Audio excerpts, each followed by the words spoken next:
Bonjour à tous, nous voilà réunis pour rencontrer le Verseau, c'est notre 13e vidéo. Nous allons bien sûr suivre le même plan que pour les autres signes du zodiaque, découvrir l'origine du Verseau en Mésopotamie, voir comment l'Égypte alexandrine a su se servir d'aide-mémoire et contribuer à fixer l'imagerie du Verseau, et en faire d'ailleurs à cette époque-là peut-être le premier signe du zodiaque.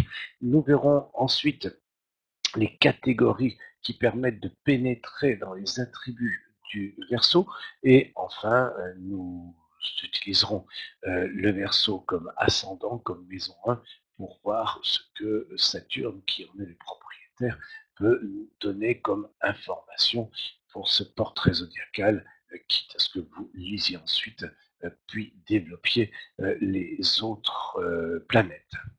Nous allons donc commencer par l'imagerie du Verseau. Je vous invite à regarder le Verseau dans ses images médiévales. Vous verrez que si le dieu s'est transformé en un homme, l'imagerie, elle, est restée relativement constante au fil des temps. Tout d'abord, je rappelle le fameux zodiaque de Dendera qui nous permet d'avoir une idée de, de l'imagerie utilisée à l'époque, à la fin de l'époque ptolémaïque, c'est-à-dire ce zodiaque date d'environ 50 à 52 après Jésus-Christ, donc vraiment est contemporain des débuts de l'ère chrétienne, même si une ou deux éclipses indiquées dedans sont postérieures de 3 ou 4 ans.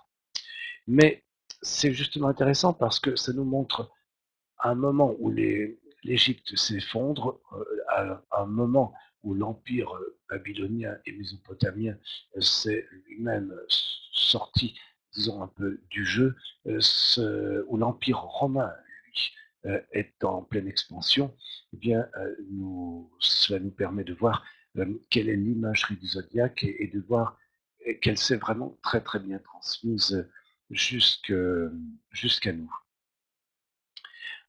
Si vous utilisez le zoom pour pouvoir agrandir le zodiaque, vous repérerez assez facilement, d'une part, le Verseau lui-même, euh, qui est un petit peu difficile à localiser. Il est ici. C'est un dieu sous forme humaine qui verse 2 jarres d'eau.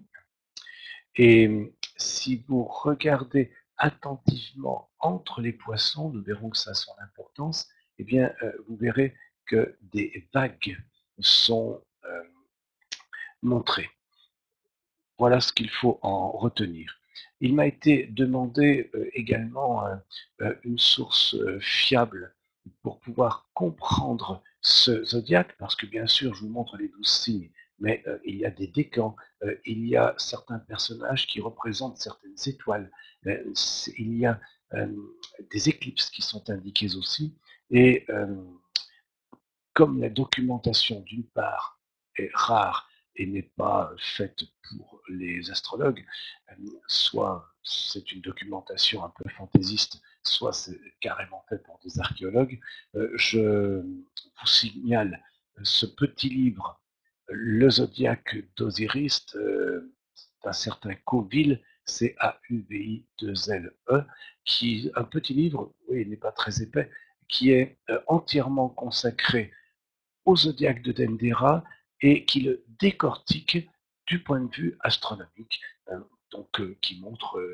en quoi, comment ça représente le ciel, ce que chaque personnage représente. L'ouvrage est remarquablement bien fait. Alors, peut-être épuisé, mais c'est une longue quête initiatique que de chercher les ouvrages qui peuvent nous être utiles. Allons dans les origines. Nous avons bien sûr l'origine lointaine, c'est-à-dire celle qui provient de Mésopotamie, et le personnage humain, le verseur d'eau, c'est-à-dire un homme qui verse de l'eau, se trouve chez les Mésopotamiens, alors qui le nommait Gula, c'est-à-dire le magnifique, en ce sens où c'était un personnage qui versait la joie et l'abondance. Toujours conserver en tête le climat de ces pays-là et la pluie ou la crue du Nil plus tard sont quand même liées à la fertilité dans l'esprit des gens. Donc, une divinité masculine qui va incarner le pouvoir purificateur et régénérateur de l'eau. L'eau peut avoir un symbolisme différent dans d'autres traditions, euh, que ce soit en Mésopotamie ou que ce soit dans le mythe du déluge repris de la Mésopotamie par la Bible. L'eau, c'est à la fois ce qui est fertilisant, ce qui est purificateur, mais c'est aussi ce qui est signe de mort.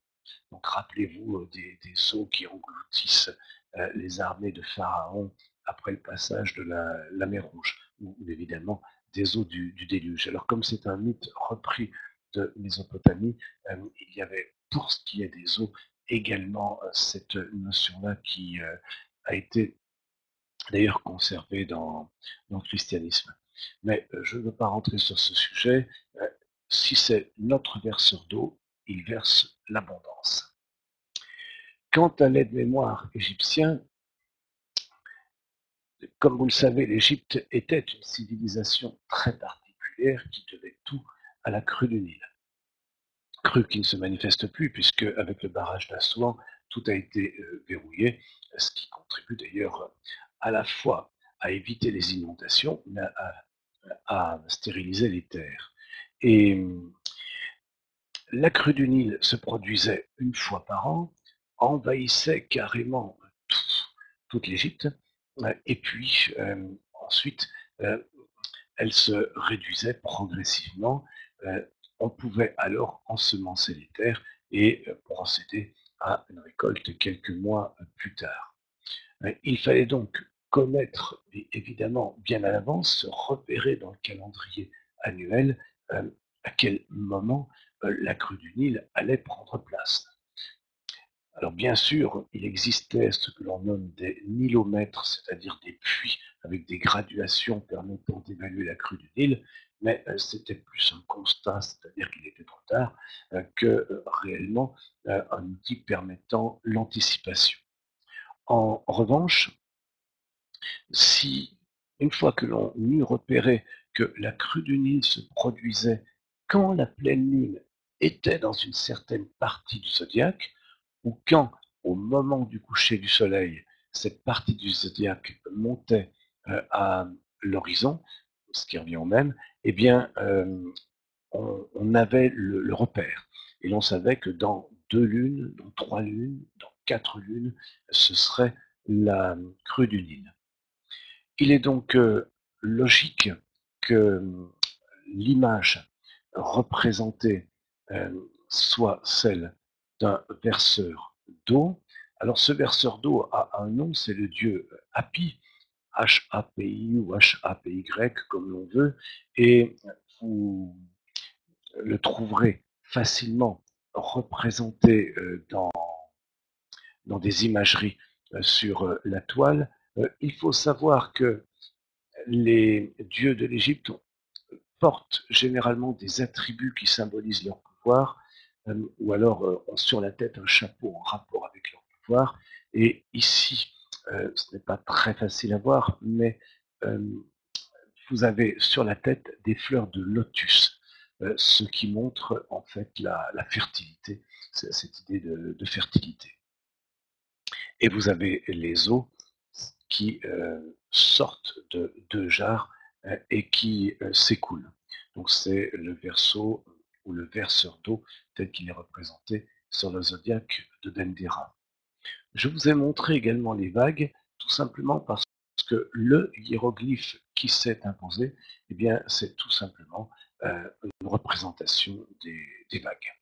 Et c'est celui-ci qui, de l'écriture hiéroglyphique à l'écriture démotique et à l'écriture moderne, a donné naissance au sigle utilisé par les astrologues, plus la crue était importante, plus le nombre de vagues l'était aussi. Voilà donc à la fois l'origine, c'est-à-dire plusieurs images, constellations dans le ciel mésopotamien, et puis une sélection qui se fait au cours du temps. Nous allons tenter de percer quelques petits mystères du Verseau. Voilà donc un vitrail avec un homme qui verse de l'eau. Alors évidemment, cette fois-ci, ça n'est plus un dieu, c'est un être humain. Nous avons changé de contexte religieux. Le Verseau. Le Verseau est intéressant parce que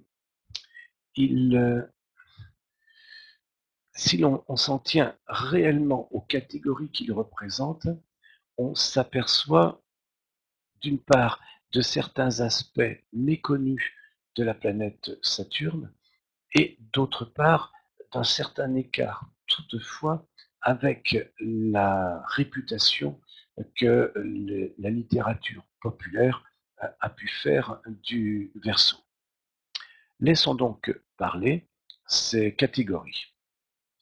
En premier lieu, le Verseau est un signe diurne, donc un signe solarisé, donc tourné vers le dehors, dirons-nous, mais, et c'est la différence d'ailleurs avec le Capricorne qui est un signe nocturne, mais les deux signes ont un point commun, ils sont tous les deux des territoires de Saturne.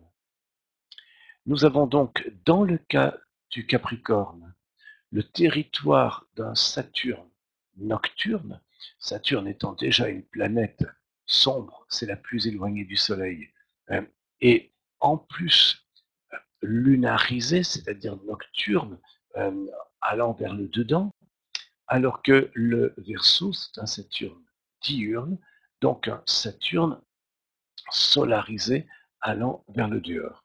Et ça fait toute la différence. Comme il s'agit de deux signes de Saturne, il y a des points communs. Et les deux signes ont une vie intérieure qui peut être intense, peut être excessive, entre guillemets, dans ses anxiétés et ses tourments chez le Capricorne, mais qui n'en est pas moins réelle chez le Verseau. Donc le Verseau est un signe qui est sociable, mais qui n'en est pas moins un signe introverti dans la réalité profonde, un petit peu comme la balance à qui on a fait une réputation très sociable, mais qui, étant l'exaltation de Saturne, n'en est pas moins un signe plus pudique et plus réservé qu'il n'y paraît, comme je le disais, une fois posé son uniforme au vestiaire. Le Verseau est un signe fixe, donc il y a une stabilité, il y a une forme de détermination, de persévérance, sinon un côté même têtu. Il est d'ailleurs toujours, comment dirons-nous, paradoxal de voir que certains ont associé le Verseau, signe fixe, avec la planète du changement, mais en revanche, avec Saturne, nous sommes dans une certaine cohérence, et puisque c'est la planète la plus fixe de toutes. Et puis, c'est un signe chaud et humide.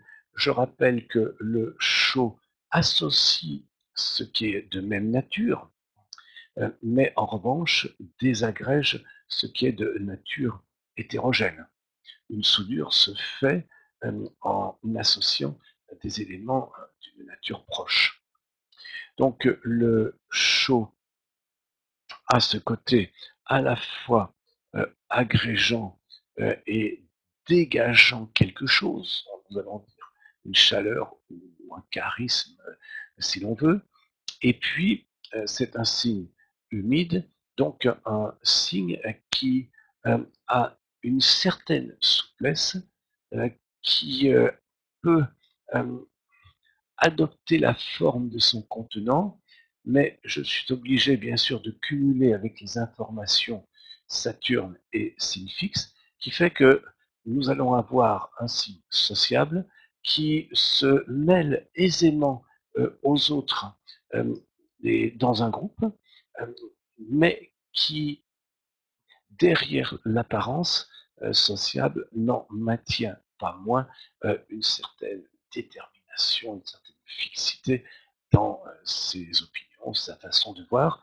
Mais autant le Capricorne froid et sec peut le montrer sur son visage dès le premier instant, euh, autant le Verseau, lui, a un visage tout à fait convivial et sociable dans le monde, tout en étant, là encore, plus introverti qu'il n'y paraît. D'autant que le Verseau est l'exil du Soleil, donc les qualités particulières au Soleil, euh, l'État c'est moi, euh, eh bien, vont être carencées, si bien que derrière cette façade sociale, il y a un peu de manque de confiance en soi, il y a un côté toujours, est-ce que j'y arriverai, est-ce que je suis fait pour ça, même si le style extérieur peut être fort différent. Poursuivons avec nos matrices, vous êtes maintenant habitués, et tenons-nous-en à Saturne, qui est donc le propriétaire du Verseau, le Verseau n'étant pas l'exaltation d'une planète. Et ce, le Verseau est donc le domicile diurne de Saturne, nous venons de le voir. En tant que domicile diurne de Saturne, il est donc plus actif et extériorisé que le Capricorne. Mais en tant que domicile de Saturne, le Verseau est lui aussi réservé, mais il le cache derrière une façade sociable. C'est ce que nous avons vu. Mais c'est conforté par un autre phénomène lié à la matrice. Si le Verseau est sur l'ascendant, en maison 1, cela signifie que le Capricorne est sur la maison 12 et que le Sagittaire est sur la maison 11. La maison 11 en astrologie, c'est une maison qui renseigne sur les relations, les amitiés, les collectivités, et le Sagittaire sur la maison 11. Le Sagittaire est un signe diurne tourné vers le dehors, et c'est un domicile diurne de Jupiter, en latin Jovis, Jovis, ce qui a donné jovial en français, si bien que dans son monde amical, dans son réseau aussi, dirons-nous, ou face à ses clients, le Verseau montre un visage jovial, au vrai sens du terme, montre parce que c'est un domicile diurne, jovial parce que c'est Jupiter en maison 11.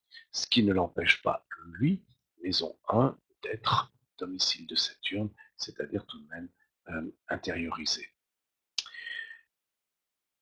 Le Verseau aime donc la convivialité, nous venons de le voir. Le Saturne, il est le propriétaire du Capricorne et du Verseau. Pour le Verseau, le Capricorne est sur la 12e maison le plus souvent. Donc, du coup, euh, la maison 12, c'est une maison d'exil, d'isolement. Eh bien, on voit chez le Verseau, mais quand on connaît bien, bien sûr, une alternance entre cette maison 1 et cette maison 12, c'est-à-dire une alternance entre des phases d'enthousiasme et d'abattement, entre des phases tout feu, tout flamme, puis des moments intérieurs de mélancolie très très forts, parce que Saturne joue sur, se manifeste des deux façons dans son cas. Nous pouvons rechercher aussi où Saturne se trouve en chute pour un ascendant Verseau.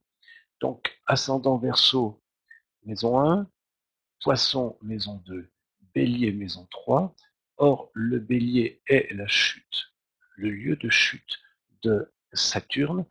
On va donc dire que Saturne étant d'ailleurs lui-même séparateur, et comme il s'agit du lieu de chute, ça va donner une distance avec les frères et les sœurs. avec l'environnement immédiat, familial, proche. Le natif cherche à s'en dégager, quitte d'ailleurs parfois à préférer de très loin brasser un petit peu de monde, ce qui lui garantit son autonomie et sa liberté, je dirais, intérieure, parce que ces relations-là sont automatiquement moins intimistes que ne le sont celles de la maison 3. La maison 3 ayant aussi un rapport avec l'esprit d'initiative, le courage et la bravoure, euh, ça peut conforter l'idée qu'il y a tout de même timidité et pudeur chez le Verseau. Donc voilà pour vous prendre l'exemple de Saturne, mais vous pouvez ensuite, bien sûr, lire quelques autres déductions du même genre. Jupiter est maître et propriétaire de la maison 2 chez le Verseau, puisque la maison 2 sera plus souvent en Poisson. Or, la maison 2, ce sont les finances. Jupiter a une analogie naturelle avec les finances, si bien que ça peut favoriser euh, l'ascendant Verseau sur le plan financier, etc., etc. Vous avez compris le principe. Je vous laisse le prolonger vous-même. Nous avons vu que Saturne est donc le propriétaire de la maison 1, l'ascendant, et de la maison 12, avec le Capricorne, et nous allons lire un aphorisme qui reprend cette idée-là.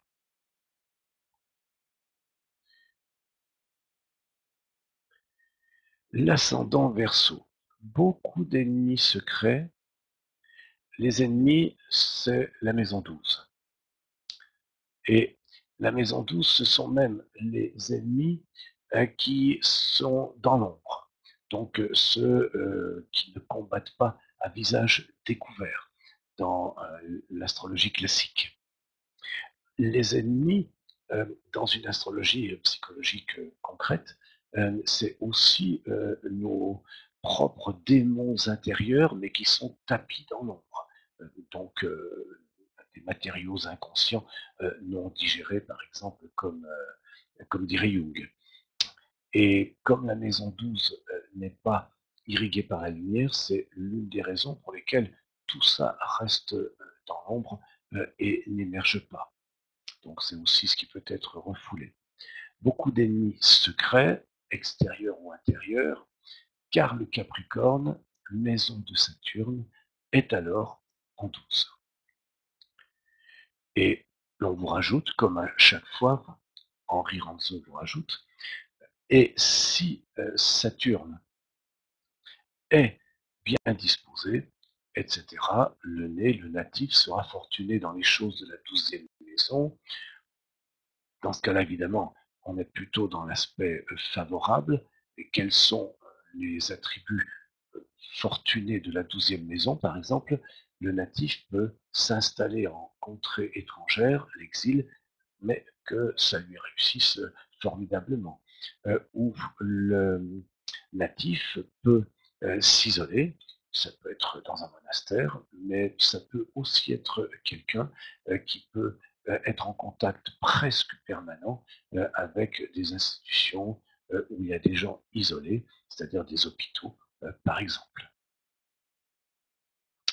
Voilà donc notre rencontre avec le Verseau que je laisse prolonger à votre guise. Et je vous donne rendez-vous pour la prochaine et dernière vidéo de cette série consacrée au signe des poissons. Et puis, plus tard, une troisième série. La première concernait les planètes. Regardez-les bien dans l'ordre, c'est important. Une troisième série suivra sur les maisons. Merci pour votre attention.